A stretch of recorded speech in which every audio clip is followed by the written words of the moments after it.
ঝগড়া করে, শাশুড়ির সাথে ঝগড়া করে, আবার তাদের জন্যই গিয়ে রান্না করা, এটাই হচ্ছে সংসার। ঘুম থেকে উঠেই বরের সাথে তুমুল মারকাটারি ঝগড়া লেগে গেল। মানুষের ঝগড়ার কোনো সীমানা নেই, পাশাপাশি 4-5টা বাড়িও জেনে গেল যে আজকে ঝগড়া হয়েছে। ভাবলাম কিচ্ছু করবো না, ওর কাজ ওই করে নেবে, কিন্তু না, মেয়ে মানুষ না আমরা, মেয়ে মানুষের যার মনটা একটু বেশি নরম হয়। আবার গেলাম তার রান্না করতে গেছি, তার সাথে ঝগড়া করে তার সাথে কথা না বলে আবার তার রান্নাই করছি, আবার তার জামা কাপড়ই কাচ্ছি। ঝগড়া হয়ে গেলে ছেলেদের আর কাজ কি, চলে গেল বাইরে, অফিসে চলে গেল, কিন্তু মেয়েরা ওই সারাদিন গজগজ গজগজ করতেই থাকে। ভাবি আমরা যে করবো না কিছু, ওদের কোনো কাজই করবো না, কিন্তু কি আর করা যায়। ঝগড়া করতে করতেও দেখছি তাদের জামা কাপড় কাচ্ছি, ঝগড়া করতে করতেই তার জন্য আবার বাসন মাজো রে, তার খাবার বানাও রে, তার জামা কাপড় কাচো রে।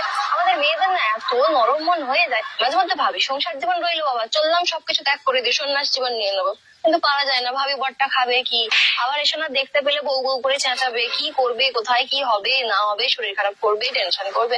মানে এই ঝগড়া করার পরেও আমাদের মধ্যে টেনশন নিয়ে আবার বরের জন্য রান্না করতে করতে আবার তাকে খেতেও দিয়ে দিই, ভালো মুখে খেয়ে যাও। মানে আমাদের ঝগড়ার কোনো গুরুত্বই নেই, আমরা জানি আমাদের ঝগড়া করে কোনো লাভ হবে না, আবার সেই তাদের জন্যই সবকিছু করতে হবে। তাও আমাদের অবুঝ মন। আসলে আমাদের লাইফে এত ফ্রাস্ট্রেশন থাকে, আমরা কি করবো, উগরে তো দিতে হবে না।